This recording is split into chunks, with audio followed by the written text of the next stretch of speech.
Assalamualaikum warahmatullahi wabarakatuh. Waalaikumsalam warahmatullahi wabarakatuh. Okay, I would like to say thank you for all the participants who's joining today. And today we would like to start our discussion. But before that, let us introduce ourselves first. My name is Asma Nurul Inaya as a leader and moderator in this group session, and my friends. Nurfadia Ramadhani. And the next one. Nurul Mufita Ahmad. Okay, and Nurul Awalatul Jannah. And then the issue that we would like to discuss is about the has-been side. Not everything that is learned is contained in books. Compare and contrast knowledge gained from experience with knowledge gained from books. In your opinion, which source is more than important, and why? Can you please give the reason about your answer, please? Does anyone to speak to give an opinion? Can I? Nurfadia Ramadhani. Okay, Nurfadia Ramadhani, time is yours, please. Okay. Personally, I think that is not everything that is learned is contained in books, since it is merely a medium that guides one to know only part of what he wants to learn. But with experience that we have or have lived, we can certainly add to our knowledge by means of those experience. Besides, it was a bunch of books that help us based on HTTPS OSPEO about knowledge gained from experience empirically come from the English words employ and experience. These words are root from the Greek word empiria and from experiments that mean experience in to be acquainted with other for the fundamental technique for fundamental teachings of empiricism are the view that all ideas or ideas are shape abstraction in incorporating what is experience. Since experience is the only source of knowledge and not of reason or ratio, everything we know ultimately depends on fixed data. All knowledge flows directly or is deduced indirectly from sensory data, escape for some definition, truth of logic and mathematics. Intelligence alone cannot give us a knowledge of reality without reference to our sensory experience and the use of our sense. Intelligence is given the task of processing the material acquired from experience. According to the expert opinion, that is John Locke, as to the theory of imposition, comes from the view of John Locke as the famous epistemology of tabula rasa describe state of the soul. The soul is like an empty paper soul with nothing on it, no ideas in it. It contains something. When you gain the experience within it, you gain the whole knowledge. And then, based on the Islamic view of experience connected to the knowledge that is the messenger of God said, seek his compulsory study, knowledge for every Muslim. And on another occasion, he also encouraged mankind to seek knowledge even in the land of the people. Next, the real example can be seen from one of the most successful entrepreneurs, was that Bob Sadino was one of the most successful entrepreneurs to have a meltdown before he finally blew a big success. After about 9 years as a clerk, Bob decided to quit and swerve into a businessman. It made me wrestle and he became successful. From the foregoing can be argued that experience is more important in the pursuit of something, because even if we have a lot of knowledge but the science is not being used, it's just as useless. So when we have knowledge, try to do something to add to our experience and science. just think of Bob Sadino as a failure or a bitter experience. But he kept trying and finally hit the ground hit the ground. Okay, that's all from me.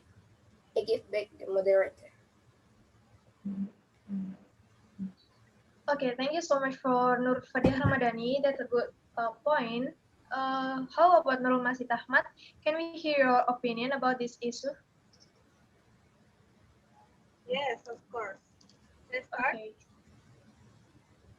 Okay, so from that case, in my opinion, exercise is important, but more important is to read a book. So far, we often hear the saying that books are windows to the world, but on the other hand, there is saying that experience is the best teacher is so this sometimes becomes a confusion in us, which is more influential in our life, books or experience. The fact the two things complement each other, although we often feel that the education we get during formal education is not used when we enter the work environment. In reality, without formal education, we will not be able to feel self-development. Books are actually a medium used by someone to channel their experiences and share them with many people around them. We can imagine that if there were not media such as books, many people would do the same activities and produce the same experiences. This, of course, will greatly hinder developments in science, or development will only occur in certain areas because the spread of knowledge only occurs by word of mouth. So, based on HTTP discuss javaprof.co.id, here are some of the benefits of reading books. The first can stimulate mental. The second can reduce stress. The third, adding insight and knowledge. The fourth can increase vocabulary. Fifth, can improve memory quality. The sixth, training skills for thinking and the seventh, can improve focus and concentration. Eight, train to be able to read well. Nine, can expand one's thinking. 10, can improve social relations. 11, can help person decrease cognitive function. 12, can increase one's empathy. 13, can push one's life goals. 14, can help us to connect with the outside world. And the last, can save more. Okay, that's all for me. Back to moderator. Okay, thank you so much for Nurul Masid Ahmad, and then thanks for the nice argument that you have given, guys. And the next. So far, we often hear the saying that books are windows to the world. But on the other hand, there is a saying the experience is the best teacher in the world. Books are often symbolized as formal education, but experience is a symbol of informal education, which has recently become a consideration to become a more important education because it is a real activity that we will use in the future. In fact, the two things complement each other.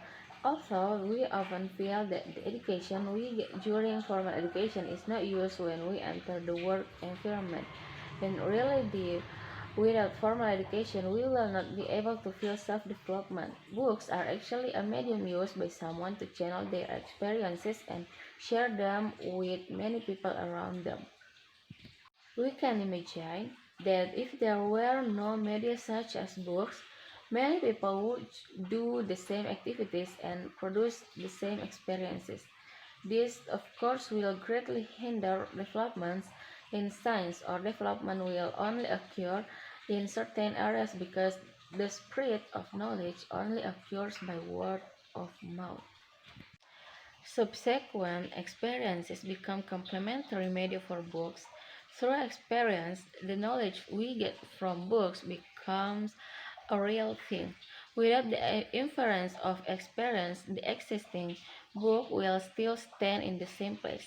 This will be an inhibiting factor for development because without the renewal of a book that is gained from experience, many people will start everything from scratch.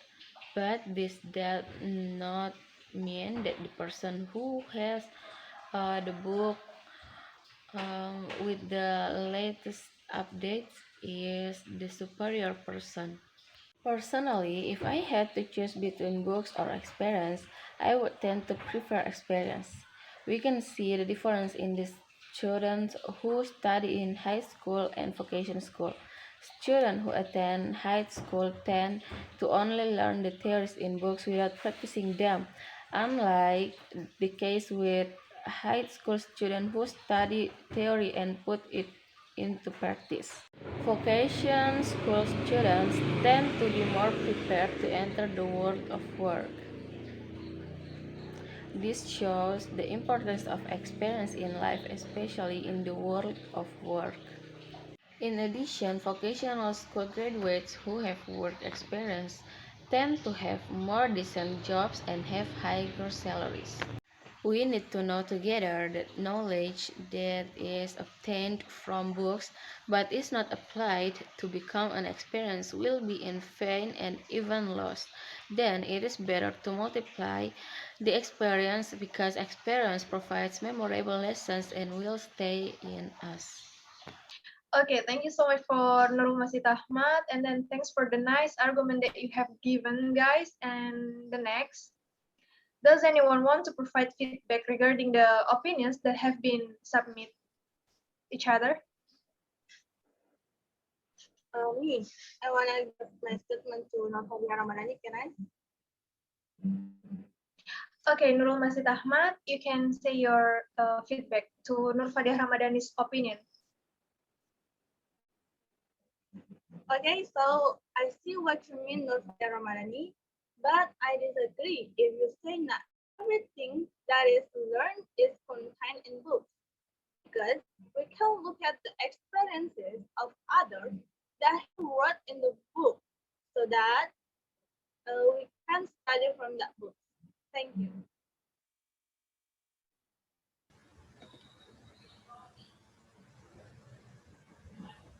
That's all enough. Yes.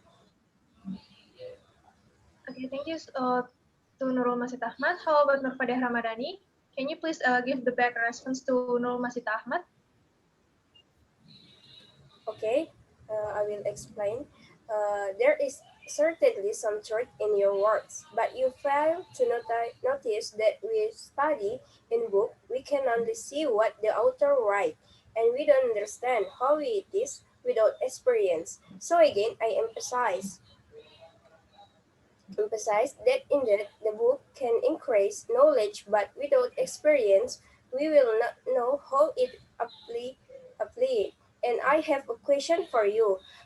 Whether from the function you mentioned about the book, is it really useful or not? If we want to do something, okay, I give back the moderator. Okay, thanks for the feedback. And then Nur Fadiah Ramadhani give the questions to Nurul Masid Ahmad. And then how about Nurul Masid Ahmad? Can you please answer the questions from Nur Fadiah Ramadhani? Yes. So my question is, of course, this is real work when you do things the right way. You have the right tools, and it is easy to focus on reading and understanding. I think that's all for me. Back to moderation. Okay, that's all enough, guys. Yes. Okay, thank you so much. I think that's all enough for our discussion today. And then I think it's more influential if something learns from experience than books. According to Quora.com, people who learn from experience will be able to explain what they experience well and clearly confidently. and then like someone who has been to Raja Ampat and then explain it his experience, and then people who learn from books can only explain theoretically if they have if they are asked if they are asked further, they cannot answer because it's not written in the book, like someone explaining Raja Ampat but never been there. If you ask further, you can answer. And then based on compass.com, experience being the best teacher, including for children. The method of learning for real experience is more effective for children because they feel more reassured. The knowledge that children get from the direct learning experience is easy to de- digest and record in their memorable. And then, for example, if you want to teach good habits of washing hands with uh, with the soap as part of clean, healthy lifestyle, set an example and involve children in learning about body health. Introduce your child to what is known as uh, germ the stick to your hands, and then in addition, introduce the benefit of soap and how to wash your hand properly. Make the habit of washing hands as a daily routine that provide a pleasant experience. According to health motivator Dr. Hendrawan Nadesul, effective learning methods in training good habits in children will be more effective than use cognitive method. Uh, this means that learning through the habit of acting or the right experience will be affect children more than teaching children to terrorize by the book. And learning from real experience is more confusing for children. If it's still abstract, children are difficult to understand, explained Dr. Hendrawan. I think that's all enough for our discussion. Thank you so much for your time, and then see you in the next discussion. Wassalamualaikum warahmatullahi wabarakatuh. Waalaikumsalam warahmatullahi wabarakatuh. Thank you, moderator. You're welcome, my participant.